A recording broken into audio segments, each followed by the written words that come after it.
What if I told you that 1,000 years ago, Vikings discovered something that could change your life tonight? They figured out how to sleep so deeply during the harshest winters that they woke up stronger than when they went to bed. While other tribes barely survived the cold months, Vikings thrived. They came out of winter more powerful, more rested, more ready for anything. Here's the shocking part. Modern sleep scientists are just now proving they were right all along. But here's what makes this different from everything else you've heard about sleep. You're not just going to learn about these Viking secrets. You're going to live them. Right now, as I speak, you're about to become a young Viking in ancient Norway. You're going to feel what it was like to step outside into a killing frost, then return to warmth, so perfect, it felt like being reborn. You're going to taste the drink that made their muscles release all tension. You're going to experience the exact bedtime ritual that let them sleep through storms that would terrify us today. And tomorrow morning, you're going to wake up feeling like you've discovered something that's been hidden from the modern world for centuries. Because you have. Close your eyes. The transformation begins now. Now, I have to be honest with you. This channel is still small. We're a tiny community of people who believe that ancient wisdom can transform modern lives. But what we lack in numbers, we make up for in genuine care for each other's sleep and well-being. If tonight's Viking secrets help you sleep better, and I believe they will, would you consider hitting that like button? It truly helps us reach other people who are struggling with sleep. And if you want to join our growing family of history lovers and peaceful sleepers, that subscribe button means the world to us. I pour my heart into researching these ancient techniques because I genuinely believe they can change lives. Your support, even something as simple as a like, tells me that this work matters to you too. Here's what you need to know about Viking winters. They lasted 6 brutal months, temperatures that could kill you in minutes, darkness so complete it felt like the world had ended, storms that could bury your house while you slept. But here's the part that will shock you. Vikings slept better during these death-cold months than most people sleep today in perfect bedrooms, with perfect temperatures. How is that possible? They discovered 3 secrets that most humans have completely forgotten. Secrets that work so well, when you try them tonight, you might actually feel sorry for everyone who doesn't know them. The transformation begins now. You open your eyes in complete darkness. For a moment, you don't know where you are. Then it hits you. It's the smell of wood smoke and wool, the sound of wind trying to claw its way through wooden walls, the feeling of straw beneath a rough woolen blanket. You're lying on a sleeping bench in a Viking longhouse. You're 12 years old, and outside, the first blizzard of winter is testing whether your family will survive the next 6 months. A massive hand shakes your shoulder. Wake up. The voice is deep, weathered by years of sea spray and winter storms. Your father, Eric, calls him the far traveler because he sailed to places that don't even have names yet. You sit up, and immediately the cold hits your face like a slap. Your breath makes small clouds in the air. Across the longhouse, your mother feeds birch logs to the central fire, but the warmth barely reaches your sleeping area. Father, your voice sounds small in the vast space of the longhouse. What's wrong? He sits on the edge of your bench, and you can see frost already forming in his beard. Nothing's wrong, little one. Everything's right. The first real snow is fallen. Time to learn what your grandfather taught me, and his grandfather taught him. Your stomach clenches with sudden fear. You've heard the stories. Children who don't learn the winter ways don't see spring. Learn what? You whisper. Your father's eyes gleam in the firelight. How to turn winter from your enemy into your greatest ally. How to sleep so deeply that spring finds you stronger than when winter began. He stands and pulls on his thick woolen cloak. But first, you must do something that will terrify you. Something that will save your life. Through the gaps in the walls, you can hear the wind shrieking like angry spirits. Snow is piling against the door. We're going outside, your father says, and you're going to learn why Vikings fear nothing. Your father's eyes gleam with something that might be madness. or wisdom. In the firelight, it's hard to tell the difference. The first secret, he says, will seem like I'm trying to kill you. Your heart pounds. Through the gaps in the wooden walls, you can hear the wind shrieking like something hungry, something that wants in. But trust me, he stands and moves toward the heavy wooden door. Every Viking child who survives their first winter learns this. Every child who doesn't finish the sentence. He doesn't need to. Your mother looks up from the fire, and for just a moment, her face shows something that terrifies you. Fear, not for herself. For you. Father, what are you?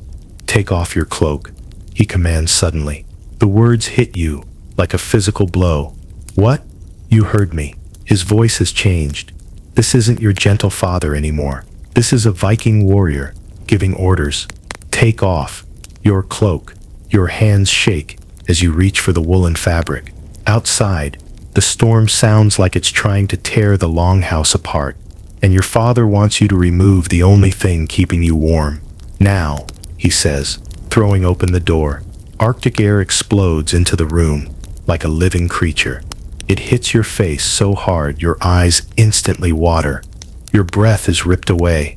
Every instinct screams at you to run, to hide, to wrap yourself in furs and never come out. But your father steps outside, into the killing cold, wearing only his tunic. Follow me, he calls, if you want to live through winter. You step outside and immediately understand why children don't survive. The cold doesn't just touch you, it attacks. It finds every gap in your clothing, every inch of exposed skin, and it bites. 30 seconds. Your father shouts over the wind, breathe with me. Let the cold wake up every part of your body that's been sleeping. This is insane. This is how people die. But something incredible happens. After the first 10 seconds of pure shock, your body starts fighting back. Every nerve comes alive. Every muscle activates. You feel more awake, more present, more real than you've ever felt in your life. Now, your father says, back inside. Quickly, you stumble through the door, and the warmth hits you like a wave of liquid gold. But it's not just warmth now, it's life itself. Your entire body sings with gratitude. Every cell celebrates the gift of heat. That, your father says, wrapping his cloak around his shoulders, is how Vikings trick their bodies into craving sleep. Your grandmother has been watching from beside the fire, and there's something in her eyes that makes you nervous. Something ancient, something that knows secrets, that could kill you. Come here, child, she says, stirring something in a small iron pot. Your body is awake now. Time to learn why that matters. As you approach, the smell hits you. It's not just herbs and honey like you expected. There's something else, something that makes your mouth water and your mind feel strange at the same time. Grandmother, what is that? She smiles, but it's not a gentle grandmother smile. It's the smile of someone who knows things that could change your life forever or end it. This recipe, she says slowly, is older than our family name, older than this village. Some say it's older than Christianity itself. Your father nods grimly. They used to burn women alive for knowing recipes like this. Burn women alive? Your stomach clenches. What kind of drink is this? But we are Vikings.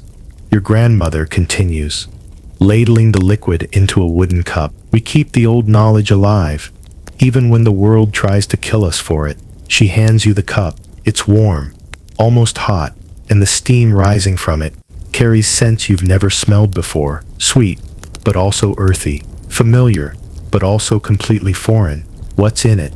You whisper, suddenly afraid to drink. Honey from bees that have never seen winter, she says. Chamomile flowers picked during the shortest night of summer. And, she pauses, glancing at your father. He nods grimly. Tell the child, he says. They need to know what they're drinking. Valerian root, your grandmother says quietly. From the deep forest, where the old spirits still live, where people who enter never come out the same. You take a sip and immediately feel something shift inside you. Not just relaxation, something deeper, something that feels like your soul is remembering a language it had forgotten. The cold awakening opened every door in your body, your father explains. Now the drink walks through those doors and whispers to your blood, your bones, your very spirit, that it's safe to let go completely. But why the secrecy, you ask?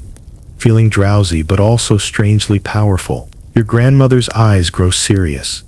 Because people fear what they don't understand. And this understanding, this is power over life and death itself. What do you mean? Winter, she says simply. We don't just survive it, we use it to become stronger than those who fear it. Your father leads you to your sleeping area. But everything is different tonight. Your mother has been preparing something, and the look on her face tells you this is serious, sacred, maybe even dangerous.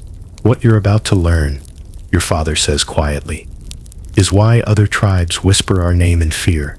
Why can Vikings sail farther, fight longer, and survive what kills other men? He points to your sleeping platform. The furs are arranged in a pattern you've never seen before.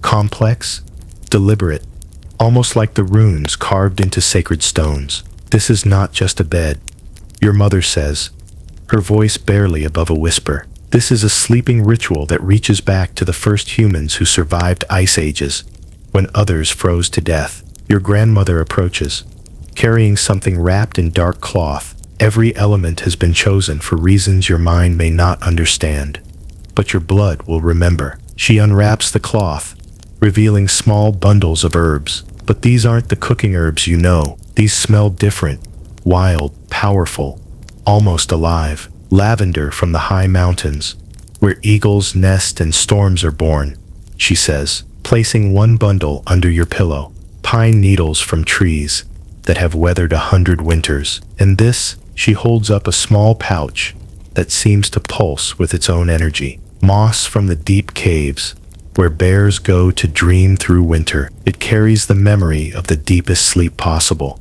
the sleep that prepares predators for the hunt. You climb onto the platform and immediately understand why this feels different. The furs aren't just warm, they're arranged to create pressure in exactly the right places. Your body feels held, protected, like you're sleeping inside the earth itself. The weight pattern, your father explains, mimics how we slept in the original ice caves. Heavy on the torso, lighter on the limbs. It tells your ancient brain that you're safe from everything that hunts in the night. At the foot of your bed, your mother places a small clay bowl with glowing embers inside. But these aren't ordinary coals. Sacred fire, she says, from wood that's been burning in our family hearth for 3 generations. It carries the protection of all who slept safely before you, and the power of all who died to keep this knowledge alive. Now your father says, sitting beside your bed, the final secret, the breathing that connects you to the winter wolves. He demonstrates a rhythm that sounds almost like a heartbeat. In for 4, hold for 4, out for 6. This is how predators breathe when they're completely safe, when they know nothing in the world can harm them. You try it, and immediately feel something shift. Your heart rate slows, your muscles release tension you didn't know you were carrying. The wolves taught our ancestors this, your grandmother says. They sleep so deeply in winter that they emerge in spring stronger and deadlier than when they entered. Are we like the wolves? You ask drowsily. Better, your father says with a strange smile. We remember what we learned in our sleep, and we use it. As you practice the breathing pattern, your father's expression grows serious, almost frightened. There's something I need to tell you, he says quietly, glancing toward your mother and grandmother. Something about these rituals that even we don't fully understand. Your eyes open wider. What do you mean? The rituals work, your mother says carefully. They work better than they should, better than makes sense by any natural law. Children who learn them don't just sleep well, your grandmother adds. They change. They become more than they were before. A chill runs down your spine that has nothing to do with the cold. More how? Stronger, your father says. Wiser. Some say they can see things that others cannot. Dreams that show what will happen. Knowledge that comes from nowhere and everywhere at once. Outside, the wind howls with renewed fury. as if it's responding to your conversation. Always, is that dangerous? You whisper. We don't know, your mother admits. Old knowledge is powerful, and power that strong always carries risk. But here's what we do know, your father says firmly. Vikings who follow these rituals survive winters that kill others. They emerge from the dark months, not weakened, but renewed, not broken, but transformed into something the world fears. Why doesn't everyone know these secrets? Your grandmother's expression grows sad. Because people forgot. They chose comfort over power, easy sleep over transformative sleep, and gradually the knowledge was lost. Except in families like ours, your father says. Families who remember that winter isn't your enemy, it's your teacher. And some lessons can only be learned in the dark. You continue the breathing pattern, but now each breath feels charged with possibility and danger. What will happen to me? You ask sleepily. We'll find out together, your mother says softly. But first, you must sleep. The deep sleep that changes everything. Tomorrow night, your father promises. If you survive what's coming, we'll teach you about the dream protection chants. The words that decide what kinds of visions visit you in the dark. Your eyelids are growing heavy, but your mind races with questions. What visions? What will you become? What power lies waiting in sleep? Rest now, your grandmother whispers. Let the winter work its ancient magic. Your family settles into their sleeping areas. But tonight feels different from any night in your life. The very air seems charged with possibility and ancient power. You can feel it crackling around you, like the moment before lightning strikes.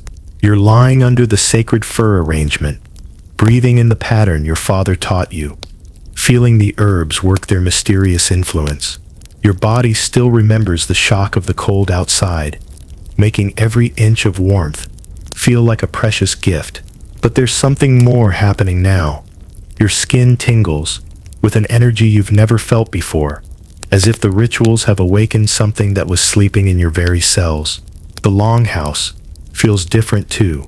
The shadows dance more purposefully in the firelight. The wind outside sounds less like random noise and more like voices. The ancient voices, speaking in a language you almost understand. But just as you start to drift off, you hear something that stops your breath. Your father is whispering, but not to your mother. He's speaking to the longhouse itself, to the winter night, to force you're only beginning to understand. His voice carries a reverence you've never heard before, as if he's addressing beings of immense power, ancient ones. He whispers, "We ask for your protection through the dark months. Grant this child the deep sleep that transforms. Let the winter dreams show what must be shown. Open the pathways that have been closed. Awaken the blood knowledge that sleeps within." Your grandmother's voice joins his, weaving words that sound older than language itself, older than the village, older perhaps than humanity. By fur and fire, by breath and bone, let deep sleep claim what is our own. What summer planted, winter grows. In dreams, the hidden knowledge flows. From the ancestors' wisdom to the child's mind, let ancient secrets now unwind. Your mother's voice adds to the chant, and you realize this is a ritual they've performed many times before, probably for generations.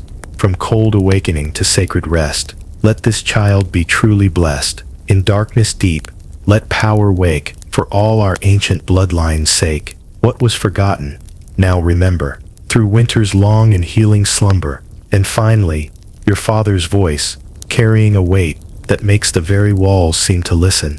The fire burned brighter. The wind outside grew quiet, as if straining to hear. Sleep like the earth, sleep under snow, sleep like the rivers that cease to flow, sleep like the bears in their deepest lair, sleep like the spirits that fill the air, sleep like the ancestors before the dawn, sleep till the ancient strength is drawn. The words wrap around you like another layer of protection, but they also carry something else, a promise, a warning, a sense that you're about to cross a threshold you can never cross back. You feel the words sinking into your bones, becoming part of you, changing you from the inside out. As you drift deeper towards sleep, you understand that these aren't just rituals for falling asleep. These are rituals for transformation, for becoming something more than you were when you lay down. You're being initiated into something far older and more powerful than you ever imagined. Your breathing naturally falls into the sacred pattern without conscious thought. In for 4, hold for 4, out for 6, long and slow. But now, each breath feels different, charged with purpose, connecting you to something vast and ancient. The last thing you remember before sleep takes you completely is the feeling that you're not alone in this journey into darkness. Ancient eyes are watching. Ancient wisdom is stirring. Hands that existed centuries before you were born seem to guide you gently into sleep. And when you wake, you will know things you've never learned, remember things you've never experienced, understand truths that have been hidden from the modern world. But what you don't know yet, what you'll discover in the strange and vivid dreams about to unfold, is that the real secrets are just beginning to reveal themselves. Tonight is only the first step in a transformation that will change not just how you sleep, but who you are. You wake up in what feels like a different world, not just a different morning, a different reality entirely. Your body feels solid in a way it never has before, as if you've been living in a hazy dream your whole life, and only now truly awakened. Your mind feels clear and sharp, like someone cleaned a window you didn't know was dirty, and now you can see details and colors that were always there but invisible. But most incredible of all, you remember your dreams, not fragments, not vague impressions, every detail crystal clear, as if they were memories of real experiences, and they feel more real than most of your waking memories. Your father is already awake, sitting by the fire, watching you with knowing eyes. There's something different about his expression. Pride, yes, but also a kind of relief, as if he's been holding his breath and can finally exhale. You dreamed, he says. It's not a question. I dreamed of grandfather, you say slowly, the memory flowing back with startling clarity. But I never met my grandfather. What did he teach you? The memory unfolds, like a scroll being unrolled. How to read the wind patterns by watching the way snowflakes fall. How to predict storms 3 days in advance by feeling changes in air pressure. How to find direction in a complete whiteout by listening to the sound of wind through different types of terrain. You pause, amazed. Things I've never learned, but somehow now I know I could do them right now, couldn't I? Your father nods with deep satisfaction, the first sign that the rituals are working. The ancestors can reach you now through winter sleep. The barriers between past and present become thin when you sleep the old way. Your grandmother looks up from preparing the morning meal, and there's something in her eyes, a gleam of ancient knowledge mixed with maternal pride. What else do you remember? I dreamed of spring, you say, surprised by your own words and the certainty with which you speak them. I saw exactly where we should plant the barley this year, a place I've never been to, but I know exactly how to find it. The soil will be perfect there, protected from late frost by a ring of old oak trees. Prophetic dreams, your mother says softly. The second sign, your mind is learning to see beyond the present moment, to glimpse the threads of possibility that weave through time. You sit up straighter, suddenly understanding the magnitude of what's happening. But how is this possible? How can I learn things I've never learned, see places I've never been? The 3 rituals open doorways in your mind. Your father explains, his voice taking on the tone of a teacher revealing sacred knowledge. The cold awakening shocks your consciousness into a heightened state, breaking down the walls your everyday mind builds. The sacred drink dissolved the barriers between waking and sleeping awareness, allowing knowledge to flow freely. The breathing pattern synchronizes your mind with ancient rhythms, connecting you to the great web of knowledge that surrounds us all. Together, your grandmother adds, stirring the morning porridge. They allow your sleeping mind to access knowledge that exists beyond individual minds. The collective wisdom of your bloodline, the memories stored in the very land we live on, the patterns of nature that most people can no longer perceive. Is this magic? You whisper, though the word feels inadequate for what you're experiencing. Magic is just science. We don't understand yet, your father says with a smile. Our ancestors understood things about the human mind and body that the modern world has forgotten. What matters is not what we call it, but that it works. And tonight, we teach you how to direct these dreams, how to ask for the specific knowledge you need, how to become an active participant in your learning rather than just a passive recipient. Your heart races with excitement and fear. The implications are staggering. There's more, much more, your mother says, with a mysterious smile that suggests depths of knowledge you can't even imagine. Tonight you learn the dream protection chants that decide what visions visit you and which ones to turn away. The night after that, the dream calling rituals that let you summon specific ancestors to teach you, and eventually, the advanced practices that let you visit distant places in dreams, heal others from afar, and even glimpse possible futures. You realize you've stumbled into something much larger than better sleep. You've discovered a technology for learning, for growing, for connecting with forces beyond the everyday world. A technology that your people have guarded for generations. But remember, your father says seriously, his expression growing solemn, with great power comes great responsibility. These abilities are not toys or tricks. They are sacred trusts, passed down through countless generations. Tonight, we begin teaching you how to use this gift wisely, honorably, and in service of your family and community. The weight of this responsibility settles on your shoulders, but it doesn't feel heavy. It feels right, as if you finally found the path you were meant to walk. After the morning meal, your father takes you outside. The storm has passed, leaving the world transformed into a crystalline wonderland that sparkles in the pale winter sunlight. But he's not interested in beauty. His expression is serious, almost grave, as if he's about to share something that will change how you see everything. Walk with me, he says, pulling his cloak tight against the crisp air. There's something you need to understand about our family, about why we know these secrets when others don't, about the price our people have paid to keep this knowledge alive. You trudge through knee-deep snow toward the village center, your breath making small clouds in the frigid air. Other families are emerging from their longhouses, beginning their daily routines. But something strikes you as odd now, that you're seeing with your newly awakened perception. They look diminished, tired, worn down by the winter night in a way that seems almost tragic. Look at them, your father says quietly, his voice carrying a mixture of sadness and pity. Really look. Use your new sight. You study the faces of your neighbors with your enhanced awareness. Dark circles under their eyes that speak of restless, unrefreshing sleep. Hunched shoulders, carrying invisible burdens. They move like people carrying invisible weights, like trees bent by constant wind. Their energy feels scattered, depleted, as if winter is slowly draining the life from them drop by drop. They slept in warm houses.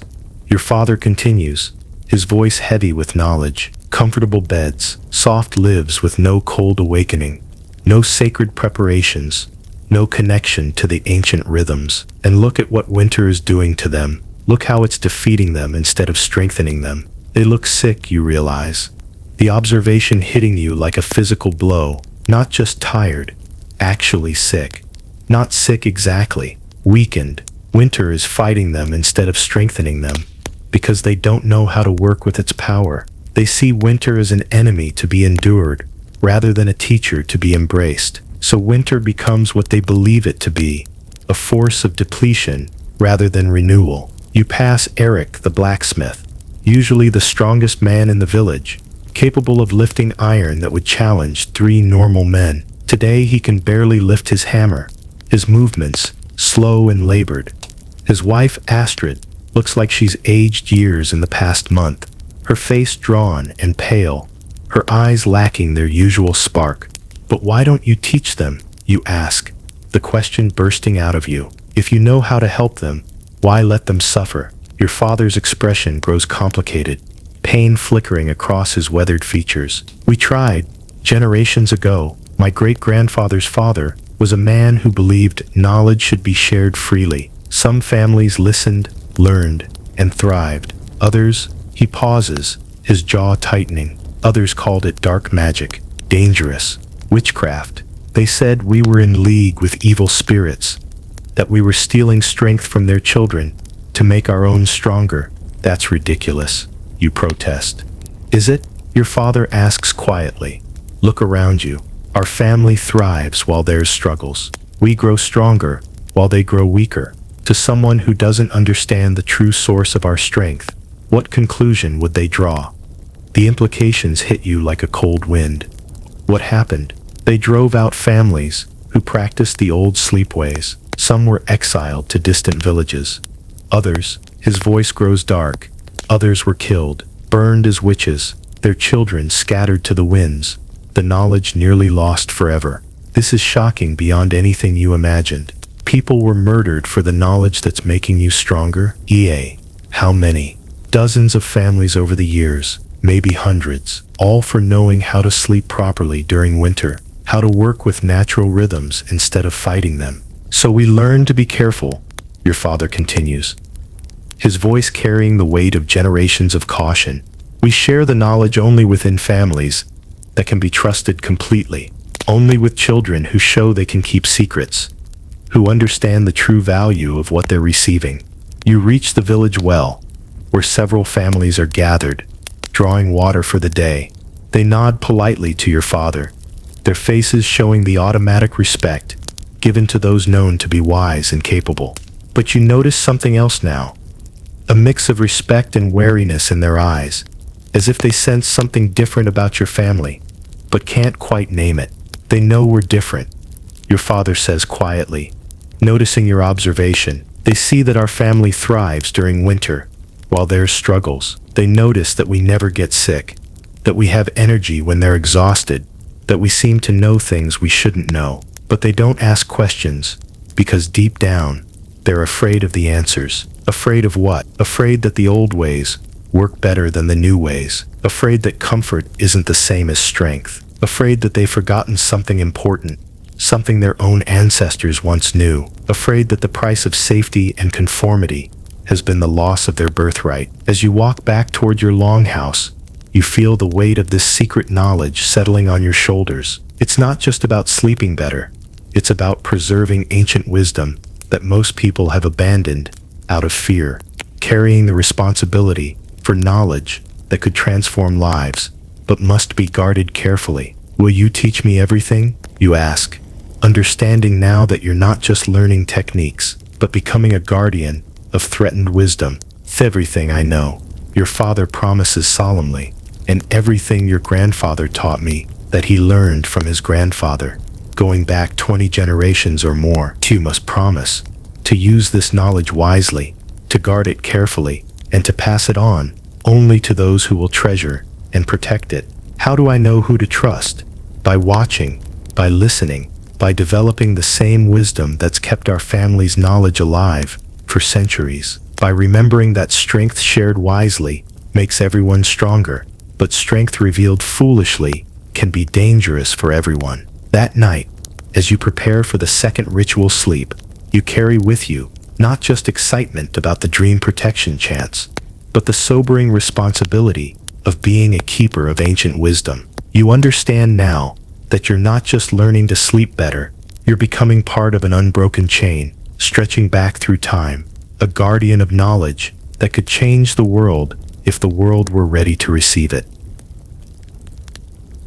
As darkness falls on your second night of winter training, your family gathers around your sleeping area with an intensity that makes the air itself feel heavy with anticipation.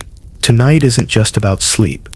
It's about learning to control what visits you in dreams, to become a conscious navigator of the realm where all knowledge exists. Your grandmother brings something you've never seen before, a small carved piece of bone, no bigger than your thumb, inscribed with symbols that seem to shift and dance in the firelight. The carving is incredibly intricate, showing spirals within spirals, runes that hurt your eyes if you look at them too directly. and patterns that seem to move when you're not looking straight at them. This, she says, her voice carrying a reverence usually reserved for the most sacred objects, is a dream stone. Every Viking child receives one when they learn the protection chants, but only after they've proven they can handle the responsibility. It has been in our family for 8 generations, passed down from grandmother to grandchild. She pauses, studying your face intently. But first, you must prove you can handle what you learned last night. Tell us about your morning. How did you feel when you woke up? Different, you admit, the word feeling inadequate for the transformation you've experienced. Stronger, yes, but also more. Like I could do things I've never done before, know things I've never learned. Like the world is bigger and more connected than I ever imagined. And the dreams, tell us everything you remember. So clear, so real. I learned things from people I've never met, saw places that exist nowhere in our world, understood connections between things that seemed impossible. You pause, struggling to put the experience into words. It felt more real than being awake. Your mother and grandmother exchange glances, some kind of silent communication passing between them. Clearly, some kind of test has been passed.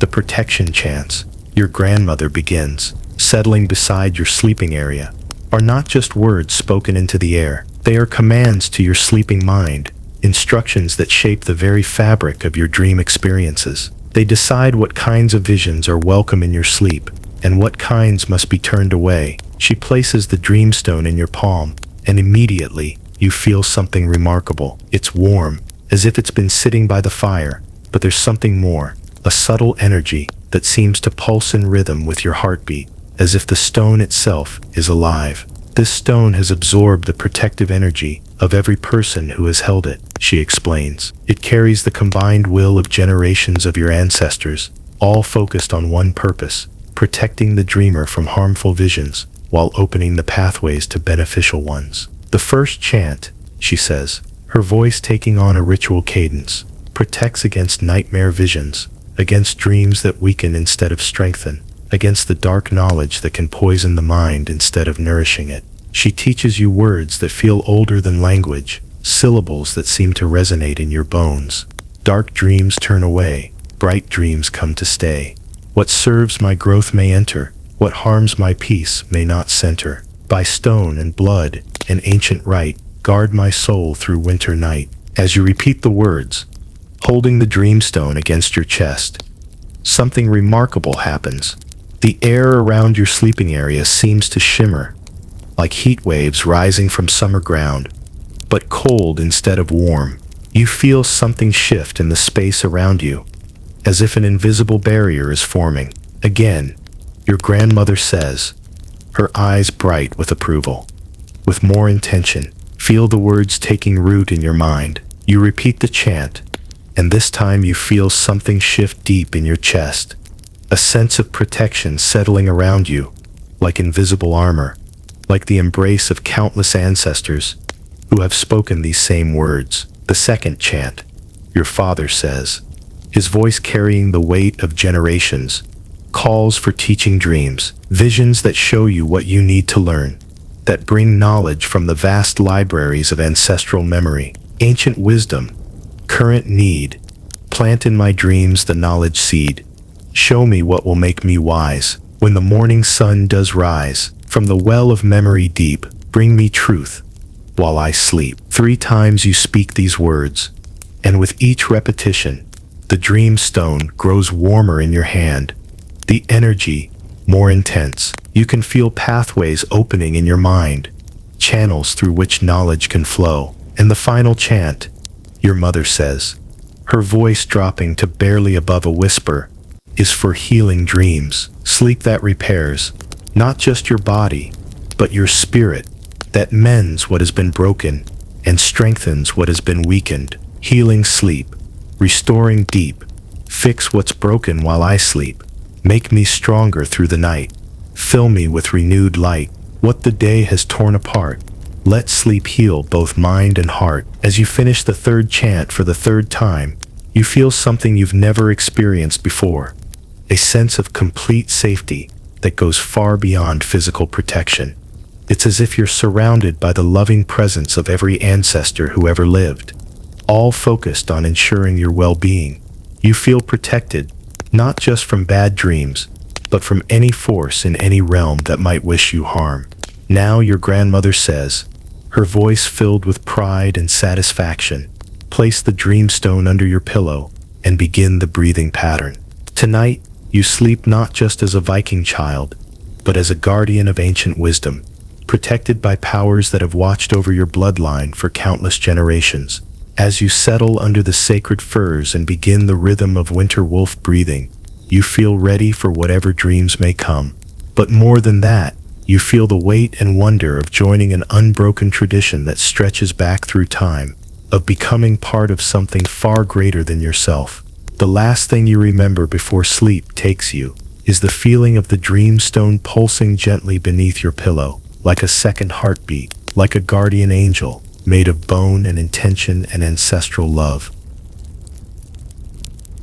Time moves differently when you're living by the rhythm of ancient sleep rituals. Days blur into weeks, but instead of feeling monotonous, each night brings new discoveries, new depths of experience that make your previous life seem like a pale shadow of what living can be. Every evening, the 3 rituals have become as natural as breathing. Cold awakening, that makes you feel more alive than you ever thought possible. Sacred drink, that dissolves the boundaries between ordinary and extraordinary. Protective preparation, that transforms your simple sleeping area into a gateway between worlds. Every morning brings dreams so vivid and meaningful, they feel like memories of other lives, other times, other possibilities. You dream of your great-grandmother, learning not just practical skills like weaving protection spells into wool, but understanding the deep principles behind them, how intention can be made manifest, how the fabric of reality can be influenced by focused will. You dream of distant cousins you've never met, showing you how to navigate by stars that won't be visible for months, teaching you the secret language of wind patterns and cloud formations. You dream of animals, wolves and bears and ravens, not just observing their behavior but experiencing their thoughts, understanding their ancient wisdom about survival and adaptation. But most remarkably, your body is changing in ways that seem impossible. Look at your arms, your mother says one morning, examining you with a mixture of amazement and pride. You've grown muscle during the weeks you've been sleeping more, not just a little, significantly. Your shoulders are broader, your grip is stronger, your endurance has increased dramatically. It's true, and it's undeniable. Your body has transformed in ways that make no logical sense. You feel like you could run for hours without tiring, lift weights that would have been impossible before, endure cold that would have been unbearable. How is this possible, you ask, flexing your hands and marveling at the newfound strength. The healing dreams, your father explains, his voice carrying the satisfaction of a teacher whose most important lesson is finally being understood. Your body is repairing and strengthening itself during sleep in ways that normal rest cannot achieve. The deep sleep states you're entering allow your body to rebuild itself from the cellular level up. It's like you're doing years of physical training while you're unconscious, your grandmother adds, nodding approvingly. The ancient knowledge includes techniques for building strength through sleep itself, for using the dream state to enhance physical development in ways that waking exercise cannot match. But the physical changes are only the beginning. Other transformations are harder to explain, but impossible to deny. Your mind feels sharper, quicker, more capable of seeing patterns and connections that were invisible before. You can predict weather patterns days in advance with uncanny accuracy. You understand the moods of animals and people in ways that seem almost supernatural, reading their intentions and emotions as easily as you once read simple words. The villagers are starting to notice, your mother mentions casually one day, though her tone suggests this is anything but casual. Notice what? You ask, though you suspect you already know, that you look healthier and stronger, while their children grow pale and weak, that our family seems to thrive, while others merely survive the winter, that there's something different about you, something they can't quite name, but can definitely sense. This worries you more than you want to admit. Are we in danger? Not immediate danger, your father says carefully, his expression growing serious. But we must be even more discreet than before. Some of the village elders are asking questions about our winter practices, making observations that could become problematic if they develop into suspicions. What kinds of questions? How we stay so healthy when others fall ill. Why our family never gets the winter sickness that affects most households. Where our energy comes from during the darkest months when others can barely function. Why you seem to know things about weather and animals that you couldn't possibly have learned. What do you tell them? The truth, but not the whole truth, your grandmother says with a sly smile that doesn't quite hide her concern. We tell them, we eat well, stay warm, get plenty of rest, and pay attention to natural signs. All of which is accurate, as far as it goes. But you don't mention the rituals? Ancient wisdom must be protected, your father says, with the gravity of someone who has learned this lesson through bitter experience. Not everyone is ready for knowledge that can transform them. Some people prefer their limitations, find comfort in their weakness, and some people fear what they cannot understand so much that they would destroy it rather than learn from it. The weight of this responsibility settles on you like a heavy cloak.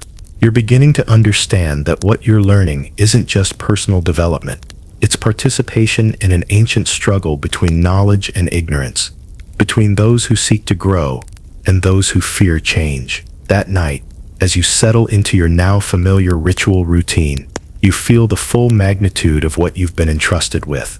You're not just learning to sleep better, you're becoming a guardian of knowledge that could change the world, if the world were ready for it.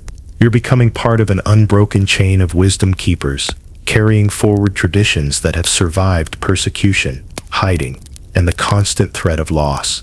But tonight, you have a new challenge ahead of you. Your father has promised to teach you the most advanced technique yet, dream calling, the ability to summon specific ancestors to teach you exactly what you need to know. It's a practice that carries both incredible potential and serious risks, and you feel both excitement and trepidation as you prepare for what may be the most important lesson of your life. On this night, your family's preparation takes on an intensity you've never seen before, a solemnity that makes it clear you're about to cross another threshold in your journey toward mastery of the ancient arts. Your mother and grandmother spend hours arranging additional herbs around your sleeping area, plants you don't recognize, with scents that make your mind feel both alert and deeply relaxed simultaneously, as if your consciousness is being prepared for experiences beyond ordinary reality. Dream calling, your father begins, his voice carrying a weight that makes you understand this is the most serious instruction you've received so far, is the most powerful technique we can teach you, and the most dangerous. What you're about to learn tonight has been the closely guarded secret of our bloodline for over 20 generations. Dangerous how, you ask? Though part of you already suspects, the answer will be more complex than simple physical risk. When you call an ancestor to teach you in dreams, you're opening a direct connection between your mind and theirs, across the barriers of time and death. You're inviting a consciousness that has experienced things you cannot imagine to share your mental space. Sometimes, you receive more than you bargained for. Your grandmother nods gravely, her lined face serious in the firelight. I once called my great-grandmother to teach me about healing herbs. She showed me how to cure the winter fever, knowledge that saved dozens of lives over the years. But she also showed me how she died, the plague that took her village, the terror and pain of those final days. I woke up with knowledge I needed, but also with memories that weren't mine, emotions that belonged to someone else, trauma that I had to learn to carry. Why take that risk? You ask, though you're beginning to understand that some knowledge can only be gained through direct experience. Because your mother says, her voice soft but intense, there are some kinds of knowledge that can only be passed down through direct spirit-to-spirit transmission. Things too complex or subtle to teach through words alone. Techniques that require not just understanding but feeling, not just knowing but being. Your father produces something you've never seen before, a small silver pendant on a leather cord. inscribed with symbols that seemed to move and shift in the firelight,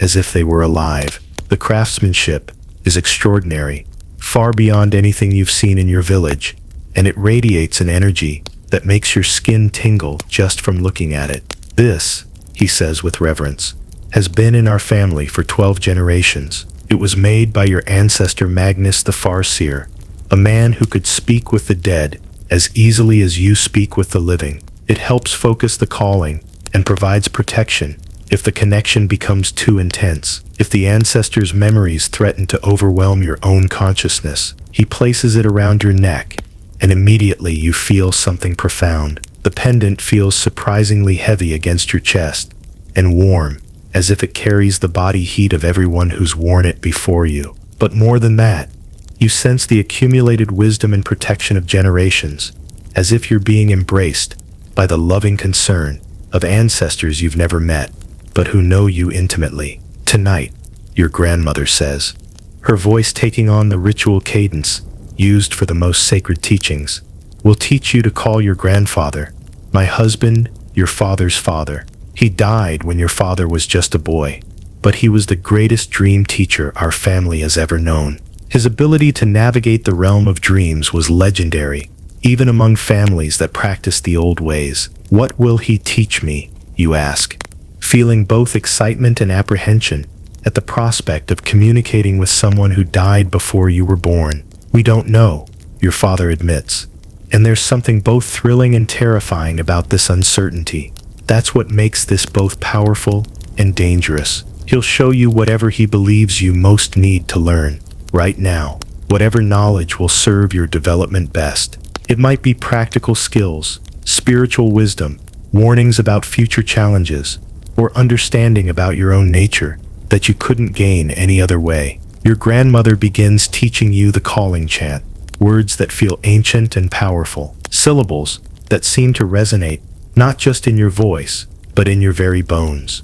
Blood of my blood, wisdom of old, come to my dreams, let truth be told, cross the bridge from past to now, teach me what you would allow. Through the silver cord that binds, merge your knowledge with my mind. As you repeat the words, holding both the dream stone and touching the silver pendant, something extraordinary begins to happen. The air in the longhouse grows thick and charged, as if a storm is building inside the walls. You can feel electricity crackling along your skin, and the shadows seem to deepen and shift in ways that have nothing to do with the flickering fire. He's listening, your grandmother whispers, her eyes wide with a mixture of awe and concern. The boundary between worlds is thinning. Say the chant again, but this time, speak directly to him. Tell him your name, your need, your willingness to learn whatever he chooses to teach. You take a deep breath, feeling the weight of generations of tradition settling on your shoulders, and speak into the charged air.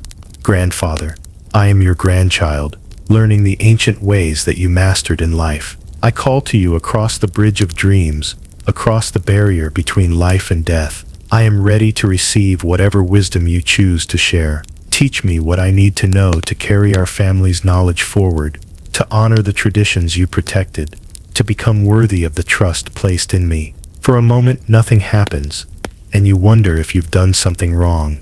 Then slowly, you feel a presence settling around you, not frightening, exactly, but vast and ancient and filled with knowledge accumulated over decades of life and years of existence beyond death.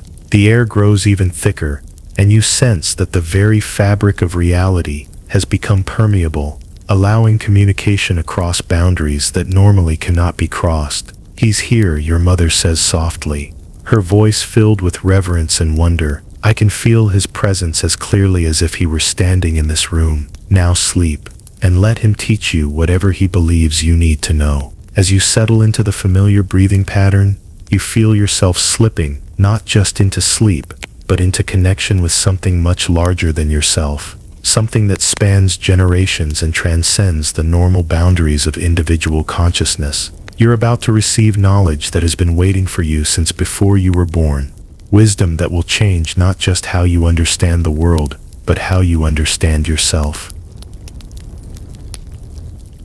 In the dream, you find yourself standing in a forest, that exists nowhere in the waking world.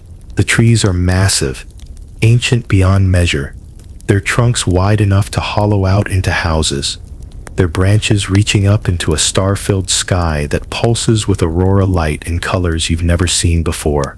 The air itself seems alive, shimmering with energy that makes your skin tingle and your mind feel more awake than it's ever been. And there, sitting on a fallen log that must have come from a tree older than civilization, is a man you've never seen but somehow recognize immediately, as if his features have been waiting in your memory your entire life. "Grandfather," you whisper, the word carrying more weight and meaning than any word you've ever spoken. He looks up and smiles, and in that smile, you see your father's eyes, your own stubborn chin, the family resemblance that runs deeper than physical features, a recognition that flows in the blood and bones, in the very essence of who you are. "You've grown strong," he says, his voice carrying the weight of years and the warmth of deep affection, but also something else, a resonance that seems to come from multiple dimensions at once. "The rituals are working well for you, better than I dared hope when I helped design them." "You helped design them?" you ask, amazed. "The breathing patterns, yes, the specific arrangement of the furs, several of the protection chants. These techniques have been refined over generations, each of us adding our own understanding, our own discoveries. What you're learning didn't spring into existence fully formed. It's the accumulated wisdom of centuries of experimentation and refinement. They are incredible, but I want to understand more. Why do these techniques work? What makes them so powerful that they can completely transform a person?" Your grandfather chuckles, a sound like wind through ancient trees. "Always the curious one, just like your father was, just like I was at your age. Very well, sit beside me, and I'll show you something that will change how you see the world forever." You sit on the log beside him and immediately feel a shift in perception, so profound it's like being born again. Suddenly, you can see things that were invisible before, streams of energy flowing between all living things, connections that bind every creature to every other creature, patterns of light and force that weave through reality, like the most intricate tapestry ever conceived. "This," your grandfather says, gesturing to the luminous web of energy surrounding everything, "is what the ancient ones called the web of all being. Every thought, every dream, every breath sends ripples through this web. Every emotion, every intention, every act of will creates waves that affect everything else. It's beautiful." You breathe, watching the patterns of light flow around you like living music made visible. "And terrifying. If everything is connected like this, then nothing we do is truly private, is it?" "Now you begin to understand," he says with approval. "The sleep rituals don't just help you rest, though they do that remarkably well. They teach you to consciously work with these energy patterns, to become an active participant in the web, rather than just a passive recipient of its influences." He points to streams of energy flowing through your body. The cold awakening disrupts your normal energy flow, breaking up stagnant patterns and making you more sensitive to the web's currents. The sacred drink harmonizes your personal energy with the earth's energy, creating resonance instead of resistance. The breathing pattern synchronizes you with cosmic rhythms that most people have forgotten how to perceive. So we're not just sleeping better, we're connecting with the fundamental forces that govern reality. Exactly. And when you're properly connected to the web, you can access knowledge that exists beyond individual minds. The memories of your ancestors, the wisdom of animals, the patterns that govern weather and seasons, the currents of possibility that flow through time itself. Is this what people fear when they call our practices magic? Your grandfather's expression grows serious, ancient sadness flickering in his eyes. People fear what they don't understand, and they've been taught to fear their own power for so long that they've forgotten they ever had it. They've been convinced that humans are meant to be small, limited, separate from the natural world and from each other. They think separation is safety, but separation is actually what makes them weak and fearful. Will you teach me more? Will you show me how to use these connections? I'll teach you everything you're ready to learn. But remember, with greater connection comes greater responsibility. You'll be able to influence the web, not just read it. You'll be able to send healing energy to others, to glimpse possible futures, to communicate across vast distances. Use these powers wisely, in service of life and growth and the greater good. He stands and places his hand on your shoulder, and through that touch you feel the love and wisdom of generations flowing into you. Tomorrow night, your grandmother will teach you the healing sleep rituals, how to use your dream state to repair not just your own body, but to send healing energy to others through the web. The night after that, your mother will show you how to send guidance and comfort to those in need through their dreams. And when you're ready, your father will teach you the most advanced practice, how to use winter sleep to glimpse possible futures and help guide your community toward the best outcomes. Grandfather, you say urgently, feeling the dream beginning to shift and fade. Will I see you again? Will I be able to call on you when I need guidance? Whenever you need me, I'll be here, he says with a smile that carries the warmth of eternal love. The web connects all times, all places, all beings. Death is just another kind of sleep, and those who know the true sleep rituals are never truly gone. We exist in the spaces between heartbeats, in the pause between breaths, in the moment between sleeping and waking. Call, and we will answer. As you wake, you carry with you not just new knowledge, but a profound sense of connection to something vast and eternal. You understand now that the Viking sleep rituals aren't just about personal health. They're about maintaining humanity's connection to the deepest mysteries of existence, to the web of energy and consciousness that underlies all reality. You're beginning to understand that what you're learning isn't just a collection of techniques. It's a way of being in the world, a path of development that can lead to capabilities that most people would consider impossible. And you're ready to walk that path, no matter where it might lead. The next evening, your grandmother takes charge of your training with an intensity that tells you tonight will be different from anything you've experienced so far. She's prepared additional herbs you've never seen, some that glow faintly in the firelight with an inner luminescence, others that seem to absorb light around them, creating small pools of deeper shadow.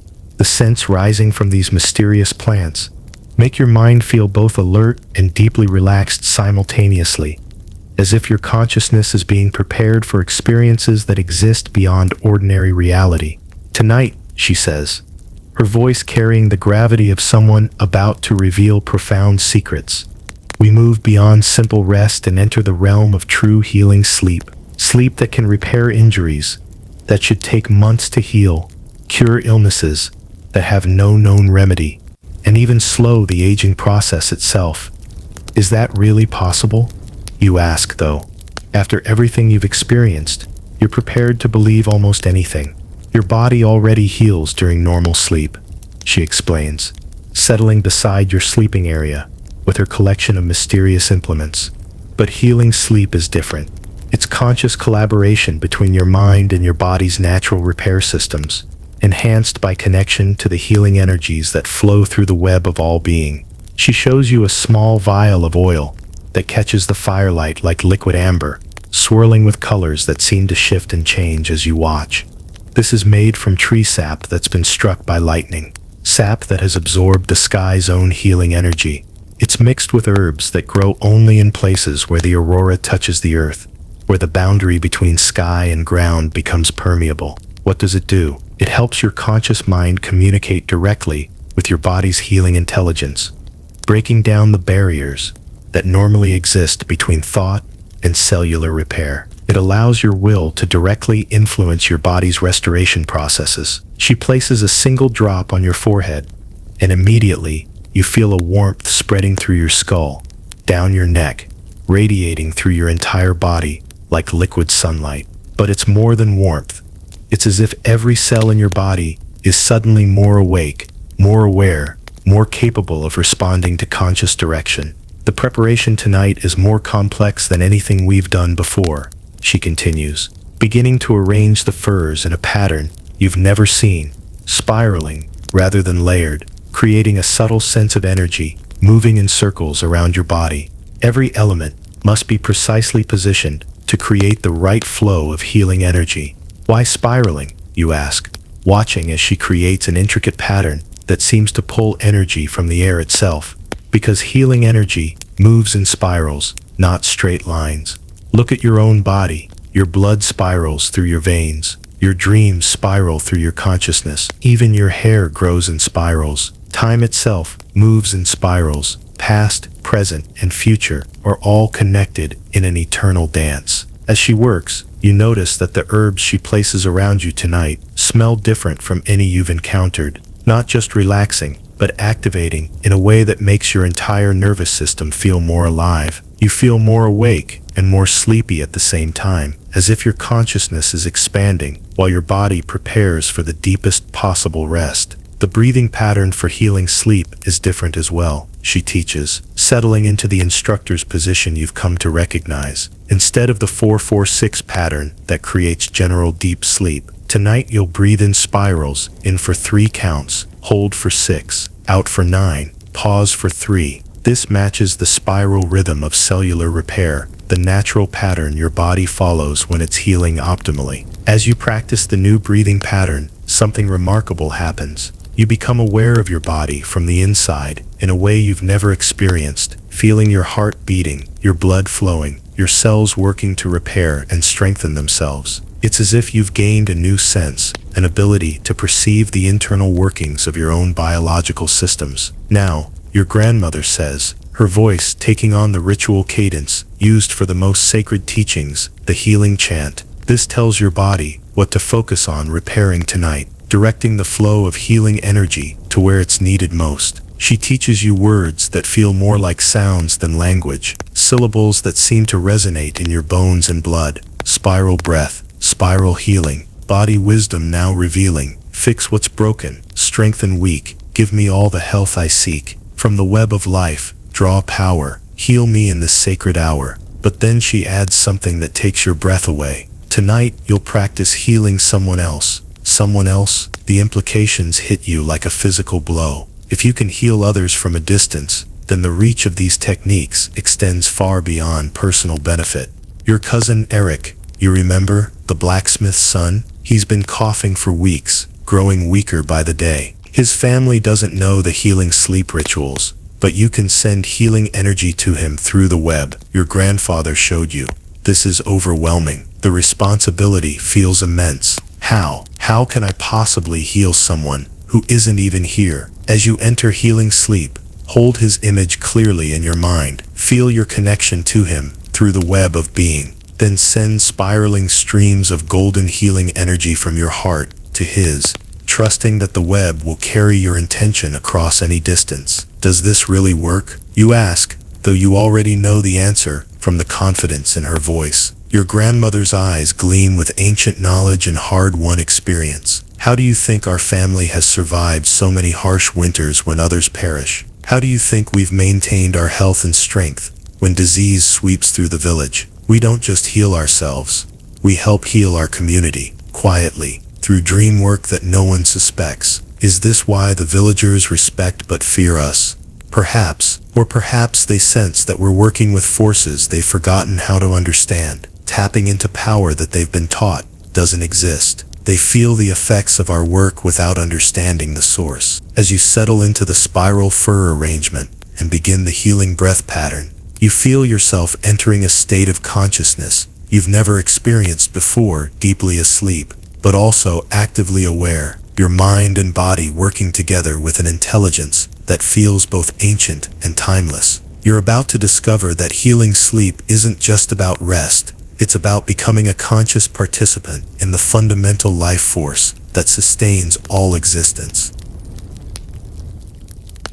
3 weeks into your winter training, the worst storm in living memory strikes your village with a fury that seems almost supernatural. This isn't just weather.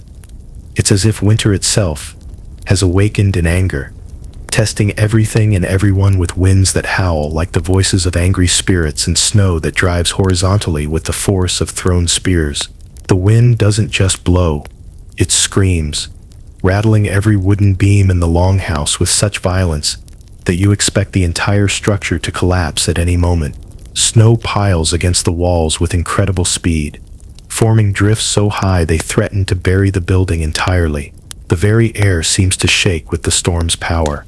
This is the kind of storm that breaks lesser buildings, that drives families from their homes to seek shelter elsewhere, that kills the unprepared and tests even the most experienced survivors.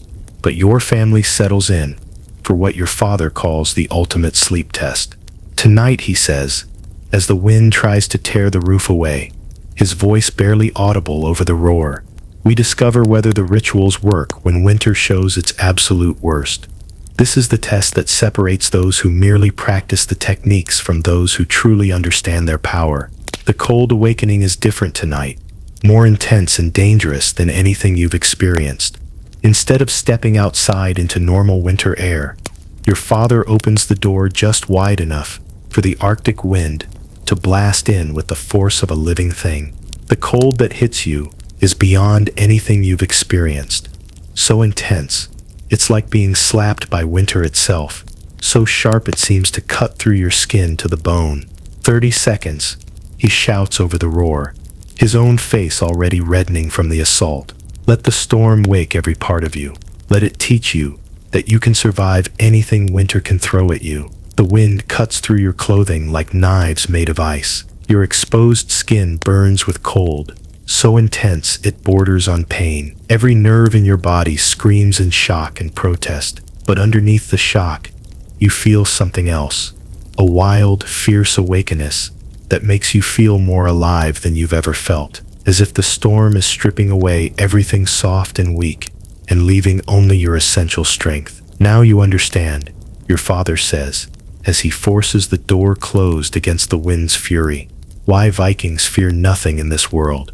We've learned to make friends with forces that terrify others, to find strength in what breaks lesser people. The sacred drink tonight includes additional herbs, plants your grandmother says. Speak to the ancient brain, the part that remembers how our ancestors survived ice ages and emerged stronger. The mixture tastes different, wilder, with an edge that makes your entire nervous system feel more alert and capable. What's different about these herbs, you ask, feeling energy coursing through your veins despite the relaxation the drink normally brings. They help your nervous system adapt to extreme stress, she explains, her own eyes bright with the intensity of the storm. Instead of being overwhelmed by chaos, your body will use the storm's energy to sleep even deeper, to draw power from the very forces that would destroy those who don't know the old ways. As you settle into your sleeping area, the storm grows more intense by the minute.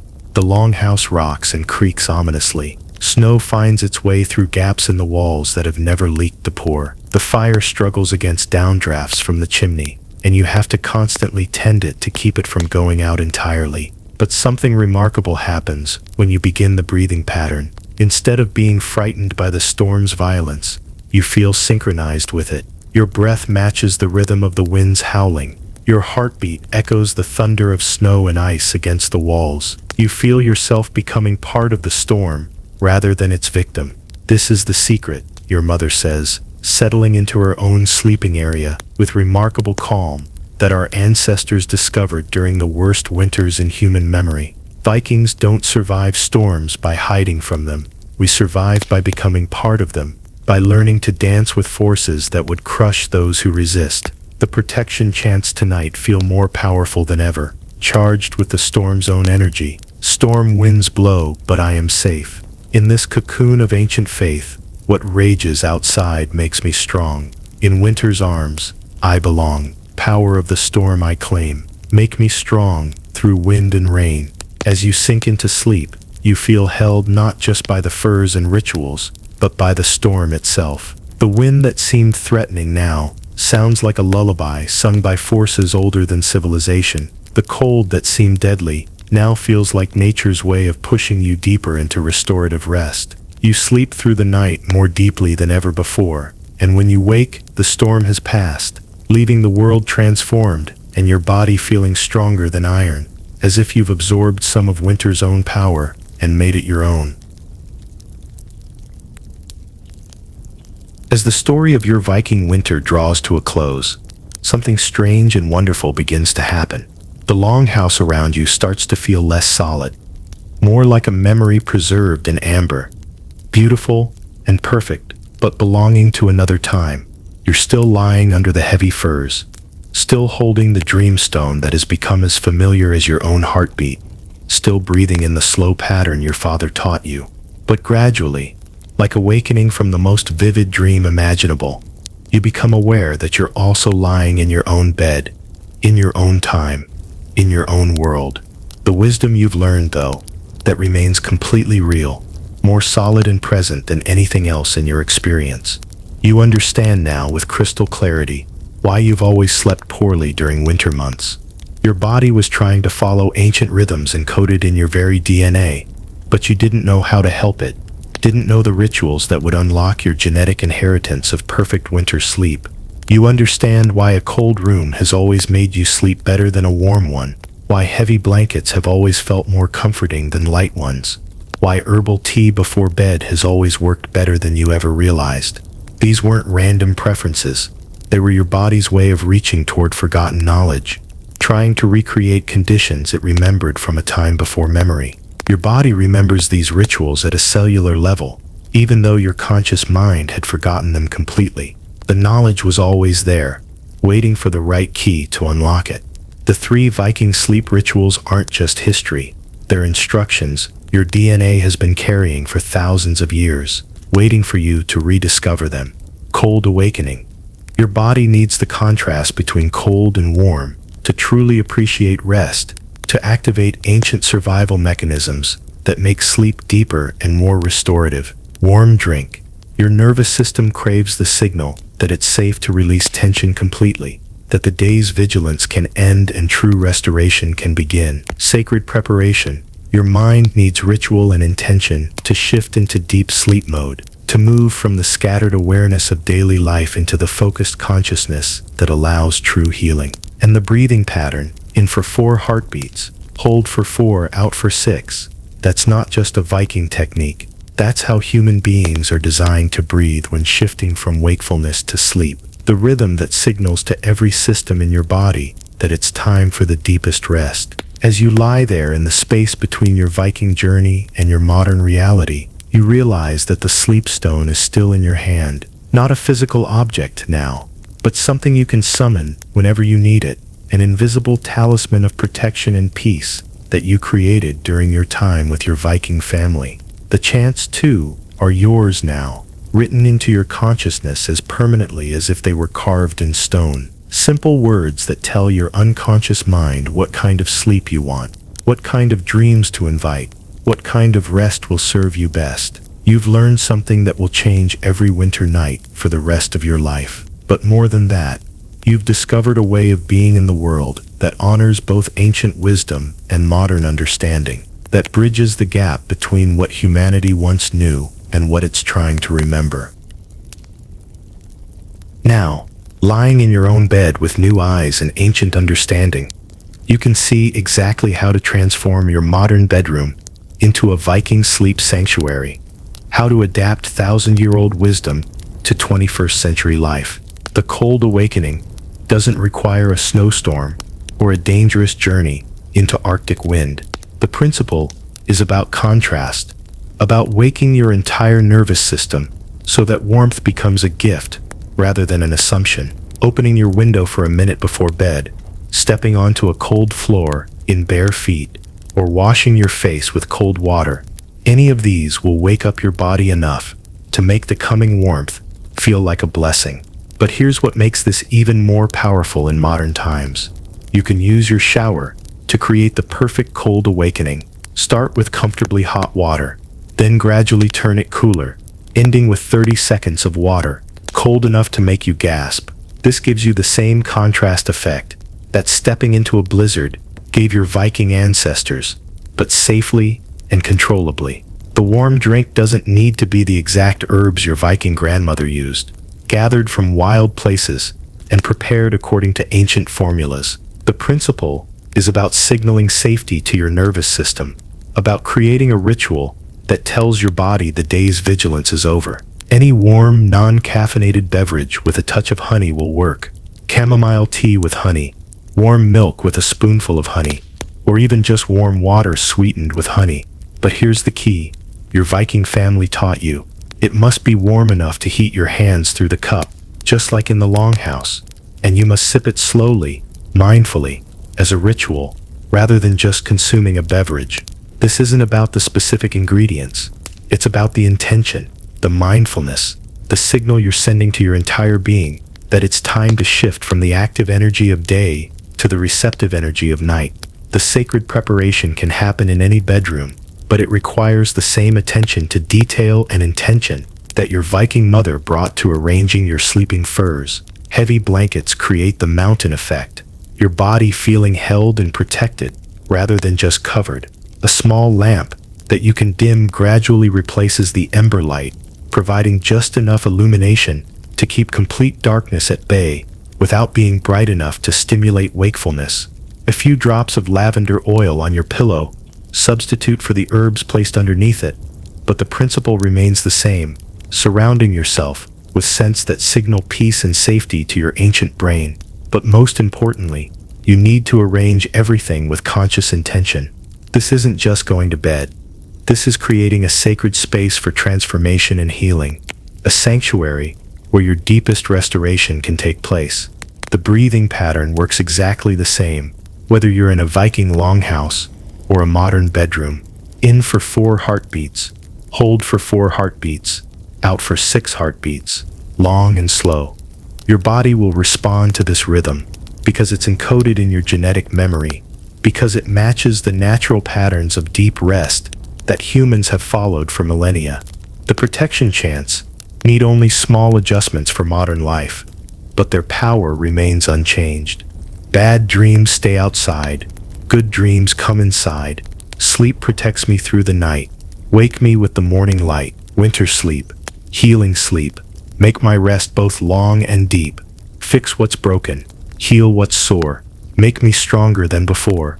Show me in my dreams tonight what I need to know come light. Teach me while my body rests. Give me wisdom for what's next. As you practice the breathing pattern now, in your own bed, you notice that your body responds immediately. Your muscles relax more deeply than they have in months. Your mind grows quiet and peaceful, in a way that feels like coming home. This is what your ancestors knew. This is what your body has been waiting for you to remember. This is the gift your Viking family wanted to give you.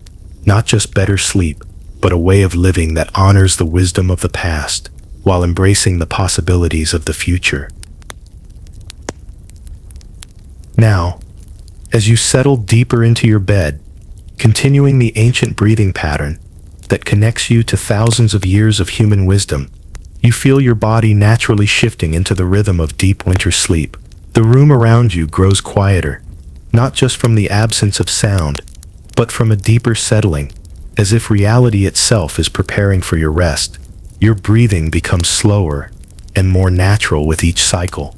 The boundaries between your Viking journey and your present rest begin to blur in the most peaceful way imaginable, like watercolors flowing together to create something more beautiful than either could be alone.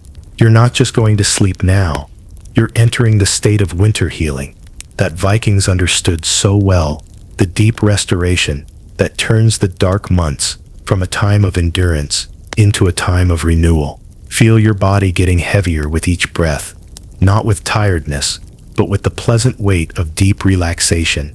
Feel your muscles releasing tension you didn't even know you were holding, tension in your face, your shoulders, your hands, places where the stress of modern life accumulates without your awareness. Feel your mind letting go of the day's worries and concerns, releasing them like leaves falling from a tree in autumn. This is the sleep that restores not just your body, but your spirit. The sleep that heals not just physical fatigue, but the deeper exhaustion that comes from living disconnected from natural rhythms. The sleep that makes you stronger and wiser, that prepares you for whatever challenges tomorrow may bring.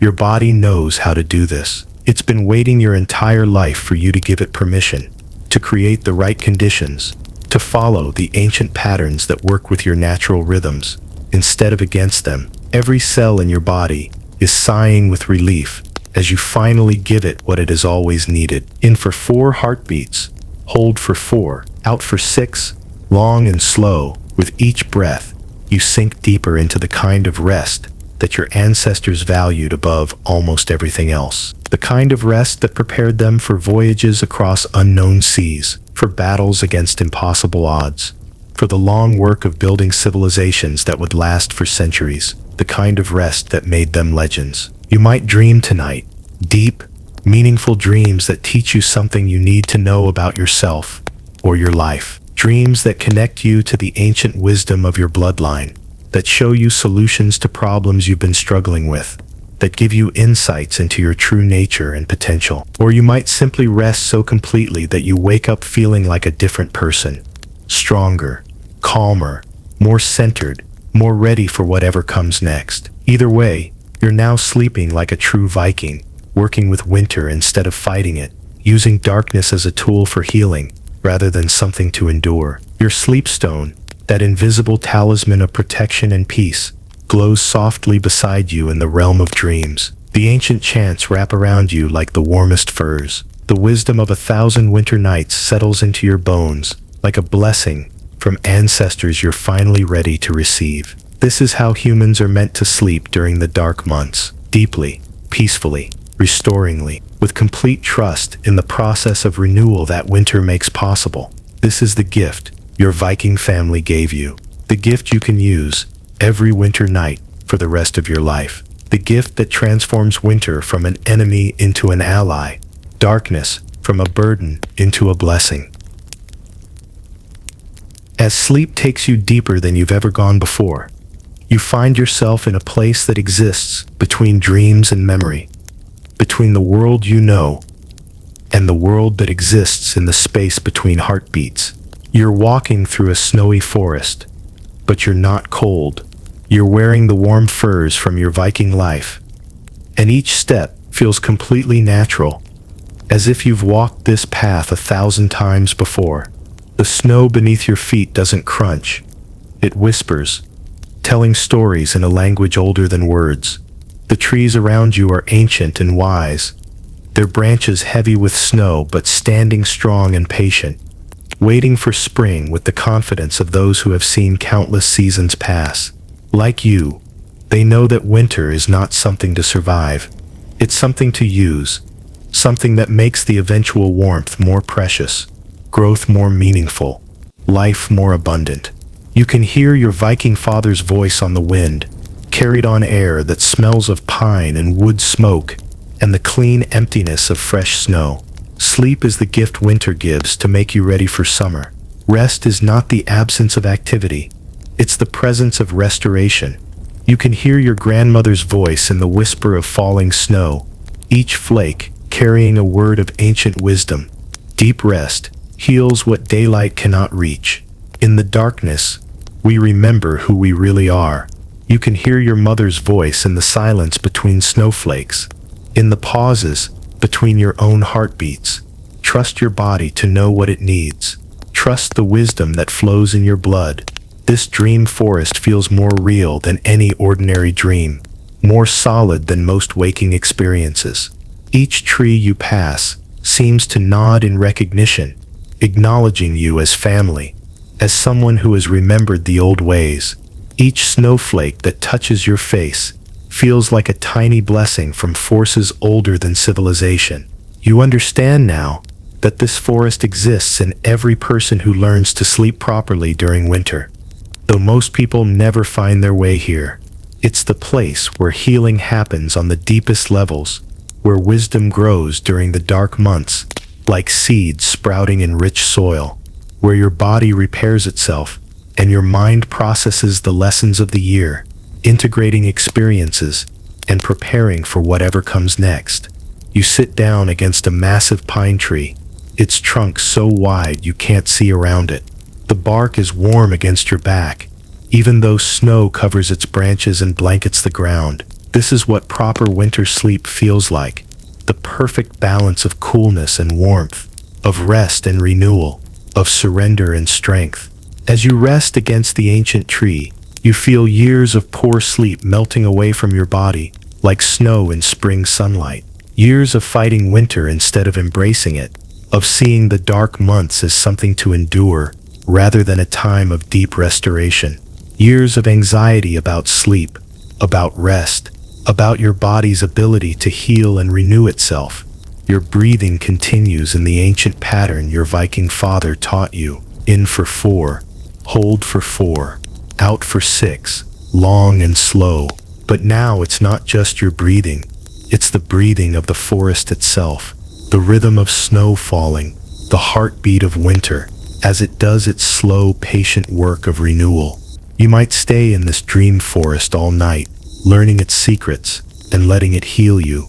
You might drift even deeper into the dreamless sleep that restores your body on the cellular level. You might receive visits from ancestors bearing gifts of wisdom, or travel to distant places and times where knowledge waits to be gathered.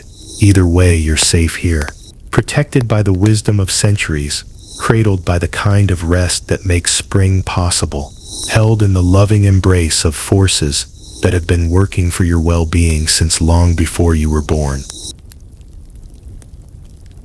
In the deepest part of the night, while your conscious mind rests completely in the peaceful darkness, your body begins the ancient work of winter, healing with an intelligence and purpose that seems almost miraculous. Your breathing has settled into the slow, natural rhythm that tells every cell in your body it's safe to restore and repair without the interference of stress or anxiety. Your heartbeat has slowed to the steady pace that allows the deepest healing to begin, the rhythm that synchronizes with the Earth's own pulse. This is when the real magic of Viking sleep happens. Not just rest, but renewal at the most fundamental levels. Not just unconsciousness, but transformation that reaches into every fiber of your being. Your muscles, which may have been tight with stress or tired from the day's work, begin to release tension, layer by layer by layer, starting with your face and scalp, where worry lines smooth away and furrows of concentration disappear, moving down through your neck and shoulders, where the weight of responsibility falls away like a heavy cloak being removed, flowing like warm honey through your arms and chest and back, releasing knots of tension you may have carried for years without realizing it. Your mind, which may have been busy with worries or plans or the endless chatter of modern life, grows quiet as still water, deep as an ancient well. The protective chants you learned from your Viking family have done their work, creating an invisible barrier around your rest that no anxiety can penetrate, no worry can disturb, no stress can corrupt. Your nervous system, which may have been on alert all day in response to the constant stimulation of modern life, finally receives the clear message that it's truly safe to let go completely. This is what the warm drink and heavy blankets and gentle breathing were designed to communicate at the deepest level. You are protected, you are warm, you are held in loving safety. You are allowed to rest as deeply as you need to. As the hours pass in peaceful darkness, your body does what human bodies have done during proper winter sleep for thousands upon thousands of years. It strengthens your immune system, marshaling healing forces to repair damage and prevent illness. It balances your hormones, restoring the delicate chemical symphony that governs energy and mood and well-being. It clears waste from your brain through channels that only open during the deepest sleep, washing away the toxins that accumulate during waking hours. But the work goes deeper than physical restoration.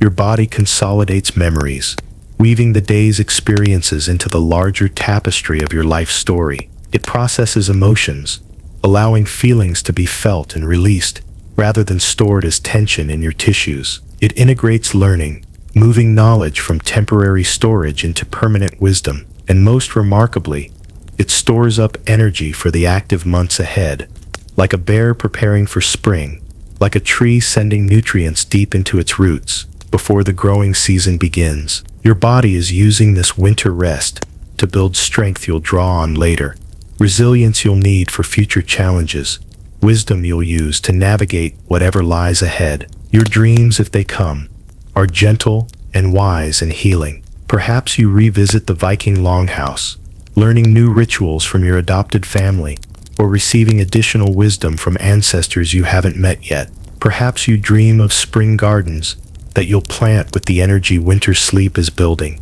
seeing yourself tending crops that will feed not just your body but your soul. Perhaps you simply float in peaceful darkness, held by the same forces that hold sleeping seeds through winter months, protected by the same love that guides migrating birds and turning seasons. This is the sleep that transforms rather than merely resting, the sleep that heals rather than simply pausing activity, the sleep that makes tomorrow not just possible but meaningful, not just endurable but full of potential. Your Viking ancestors knew this secret, understood this profound truth that modern life has largely forgotten. Now you know it too, and this knowledge has become part of you as surely as your own heartbeat, as permanent as your own breath. As the first hint of dawn touches the winter sky outside your window, your body begins its natural awakening process with a gentleness and grace that would have seemed impossible before you learned the Viking ways. This isn't the jarring, unpleasant waking you might be used to, that harsh transition from unconsciousness to the demands of daily life. This is the gentle emergence that comes after true winter sleep, the natural rising that happens when your body has received exactly what it needed. You don't fight your way back to consciousness like a swimmer struggling to reach the surface. Instead, you float upward naturally, effortlessly, like a bubble rising through warm water. Your breathing gradually quickens from the deep sleep rhythm. Your heart rate gently increases. Your mind slowly opens like a flower, greeting the morning sun. Even before you open your eyes, you can feel that something fundamental has changed. Your body feels more solid, more present, more completely alive than it has in years. The deep rest has done its ancient work of restoration and renewal. You feel as if you've been rebuilt from the ground up, every cell refreshed, every system optimized. When you do open your eyes, the world looks clearer somehow, more vivid and real. Colors seem richer and more saturated. Sounds are crisper and more distinct.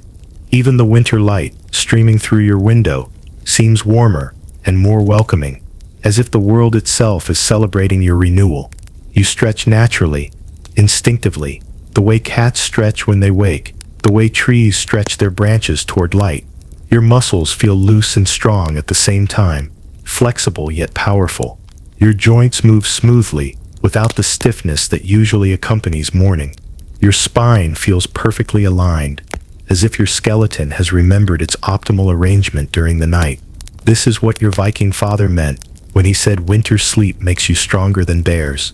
You've been restored at a level deeper than ordinary rest can reach, renewed from the inside out by forces that work beyond the understanding of everyday consciousness. As you sit up in bed, moving with an ease and grace that surprises you, you remember the rituals that brought you this gift, the cold awakening that shocked your system into appreciation for warmth, the herbal drink that signaled perfect safety to your nervous system, the heavy blankets that created the optimal sleeping environment, the breathing pattern that guided you into the deepest possible rest.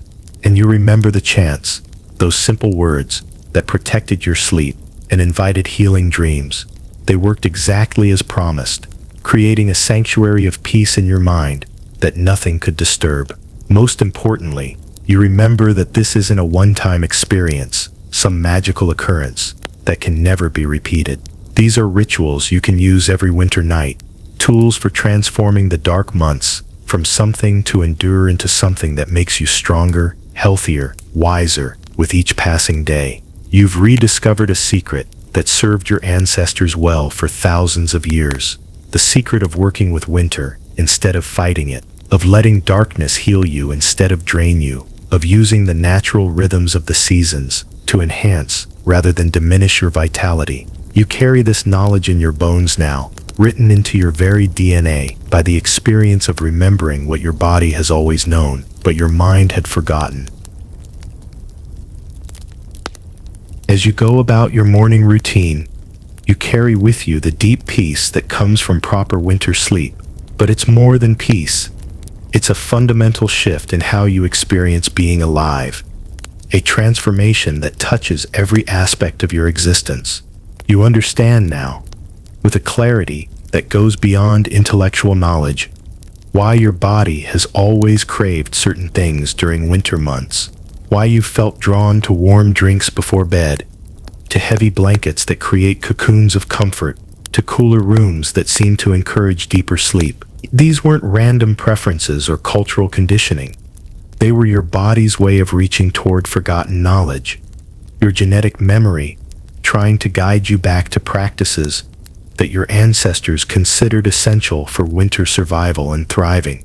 You understand why winter depression affects so many people in the modern world, why seasonal affective disorder has become such a widespread phenomenon.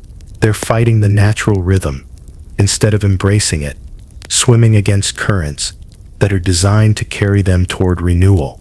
They're trying to maintain summer energy during winter months, forcing their bodies to operate against the deep biological programming that calls for rest, restoration, and the kind of deep healing that only comes during the dark months. But you know better now. You know that winter darkness is not your enemy. It's your ally in the profound work of renewal that makes spring possible. Winter cold is not something to hide from. It's a tool for making warmth more precious and healing, for activating ancient systems in your body that respond to challenge by becoming stronger. The 3 Viking rituals are now part of you, integrated into your being as naturally as breathing. The cold awakening that wakes your whole body and makes rest feel like a gift rather than an assumption. This simple practice activates your sympathetic nervous system in a controlled way, priming your body for the deeper appreciation of warmth and safety that follows.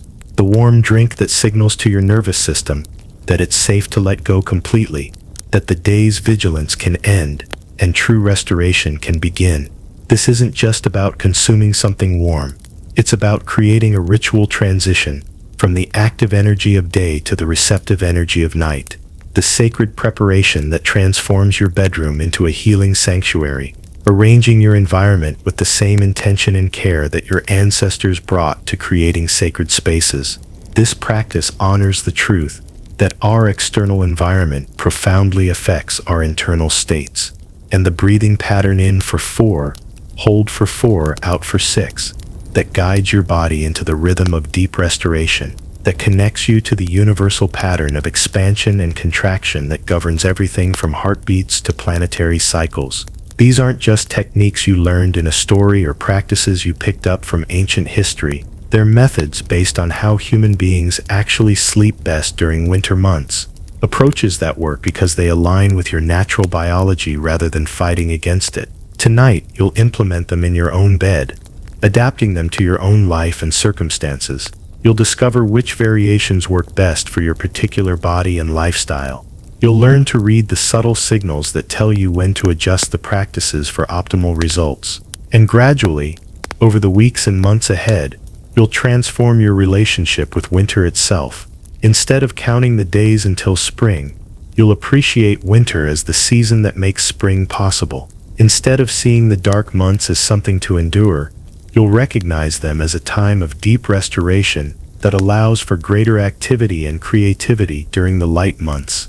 You'll sleep better during the dark months than you do during the light ones.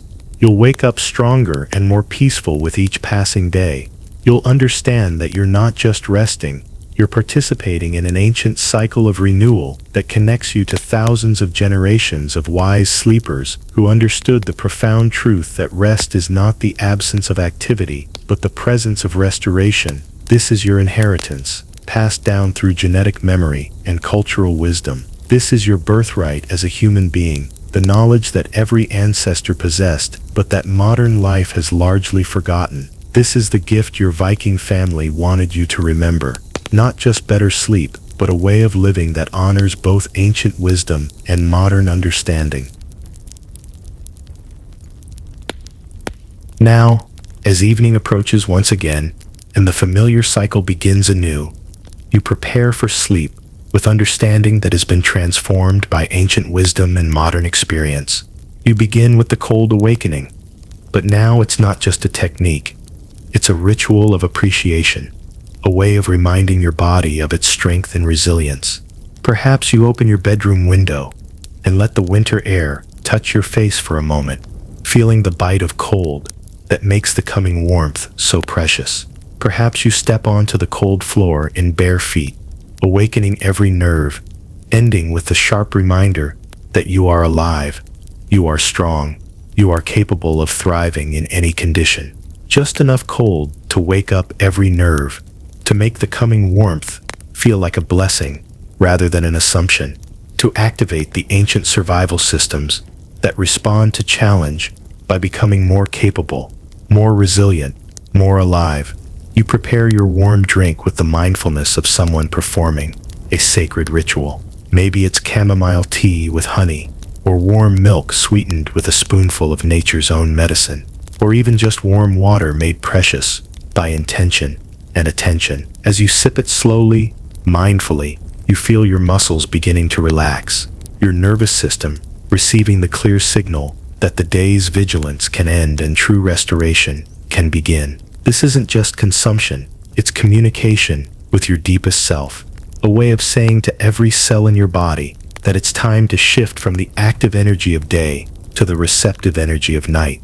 You arrange your bed with the same intention your Viking mother brought to preparing your sleeping area in the longhouse. Heavy blankets that will create the mountain effect, the feeling of being held and protected by forces larger than yourself. Perhaps a few drops of lavender oil on your pillow, creating the scent memory of peace and safety. A small light nearby that you can dim gradually, honoring your need for gentle transition from light to darkness. Every element arranged with purpose, every detail considered for its effect on your ability to rest deeply and completely. As you lie down and pull the covers up around you, you take out your invisible sleep stone, that talisman of protection and peace that you created during your Viking journey. You hold it in your mind as you begin the breathing pattern that has become as natural as your own heartbeat. In for 4 heartbeats, hold for 4, out for 6, long and slow. With each breath, you feel yourself returning to that place of perfect rest, that state of being where healing happens naturally, and dreams carry wisdom from sources beyond ordinary consciousness. Not just physical tiredness, but the deeper state where transformation occurs, where your body remembers how to be strong, and your mind remembers how to be peaceful. You whisper the protection chants, now adapted perfectly for your modern life, but carrying the same power they held in ancient times.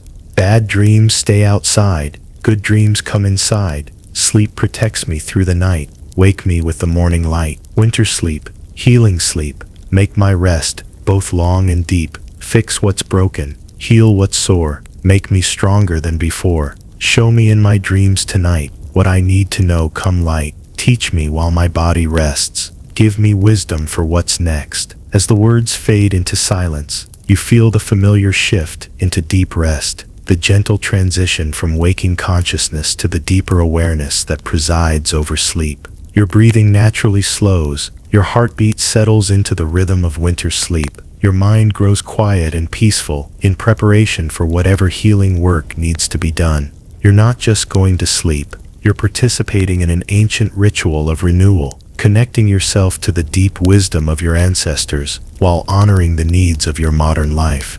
You're letting winter make you stronger, wiser, more prepared for whatever tomorrow may bring. In this deepest part of sleep, you find yourself once more in the dream forest of winter wisdom. But tonight, it feels different, more permanent, more yours, as if you finally found your way home to a place you never knew you were missing. You realize that this forest has always existed within you, waiting patiently for you to remember the way back. Every human being carries this space of winter healing, this sanctuary where deep rest becomes transformation and ordinary consciousness gives way to something far more profound. The Viking rituals didn't create it. They simply showed you how to find your way back to what was always yours. The pine tree you rest against feels familiar now, like an old friend whose presence has become part of your understanding of what safety means. Its steady, enduring presence reminds you that some things persist through all seasons, all changes, all challenges. Deep rest is one of those things. The need for winter renewal is one of those things. The human capacity for healing and transformation is one of those things. As you sit in peaceful silence, feeling more at home than you've ever felt anywhere, other figures begin to appear in the forest around you.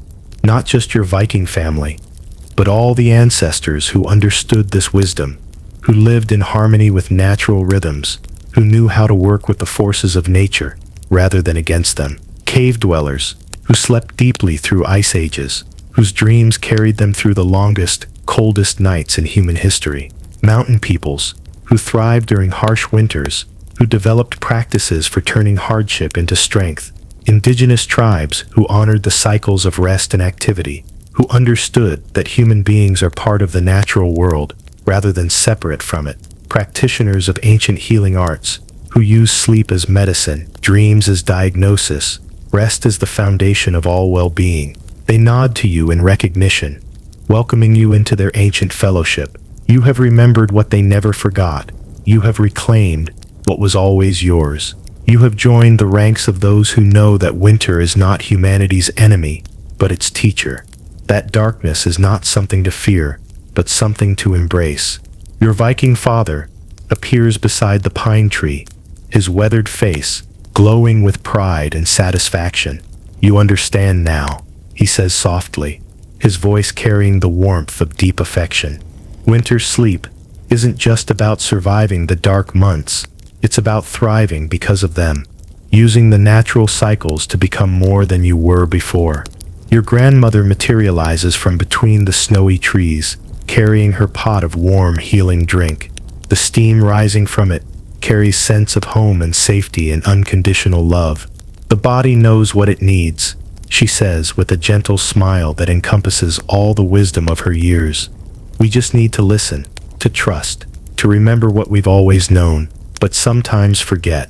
Your mother steps out from behind a snow-laden evergreen, her face radiant with the joy of seeing her child come into their full power. Sleep well, she says, echoing the words she spoke every night in the longhouse. History dreams alongside you. The ancestors walk with you. You are never alone. And you understand that this is literally true, not metaphorically, but actually. Every night when you follow these ancient rituals, you connect yourself to the long chain of human beings who learned to work with winter instead of fighting it, who discovered that darkness could heal, that cold could strengthen, that rest could transform, who understood that human beings are not separate from nature, but part of it, subject to its rhythms, and blessed by its wisdom. You are not alone in your journey toward better sleep, toward deeper healing, toward the full expression of your human potential. You carry with you the wisdom of countless generations who faced the same challenges and found the same solutions, who discovered the same truths about the healing power of proper rest. The forest begins to fade around you as you sink into the deepest, most restorative sleep imaginable, but you know it will be here whenever you need it. This sanctuary of winter rest that belongs to you now and forever. You know that you can return here anytime you need healing, guidance, or simply the profound peace that comes from being exactly where you belong. As the story draws to its close, and sleep takes you completely into its loving embrace, the voices of your Viking family offer one final blessing that seems to come from the very heart of winter itself. May your winter nights bring deep healing to every part of your being. May your dreams teach what daylight cannot reach. May you wake each morning stronger than the day before, more peaceful than the night before, more connected to the ancient wisdom that flows in your blood. May you sleep like the earth sleeps under snow, peacefully, restoratively, with complete trust in spring's return. May you rest like the seeds rest in winter soil, gathering strength for the magnificent growth that awaits. May you dream like the animals dream in their winter dens, processing the year's experiences and preparing for the adventures ahead. Your breathing has become so slow and natural that you barely notice it. Each breath, a gentle wave in the ocean of deep rest. Your heartbeat is steady and calm, a faithful drum marking time in the peaceful darkness. Your body feels perfectly heavy, perfectly warm, perfectly at peace, held in the loving embrace of forces older than civilization, wiser than any individual mind. The three rituals have done their ancient work with the precision and grace of natural law. Cold awakening prepared your body to receive warmth as a precious gift, activating systems that had been dormant, awakening your full capacity for appreciation and renewal. Warm drink told your nervous system at the deepest level that it was safe to let go completely, that the day's vigilance could end and true restoration could begin. Sacred preparation created the perfect environment for deep rest, honoring your need for sanctuary and safety while you traveled to the healing realms of sleep.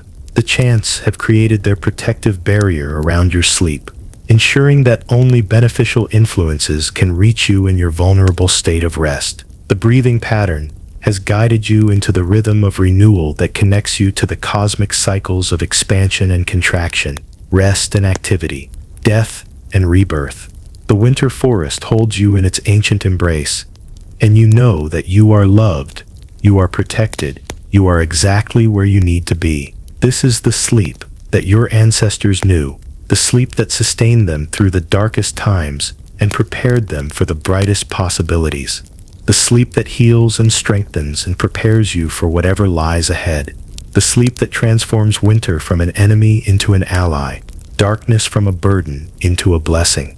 Tomorrow, you'll wake refreshed and renewed, carrying within you not just better rest, but ancient wisdom that can transform every aspect of your life. But tonight, you rest in the deep peace that comes from working with your body's natural rhythms instead of fighting them, from honoring the wisdom of your ancestors instead of ignoring it, from embracing the healing power of winter instead of resisting it. Tonight, you sleep like a Viking, too.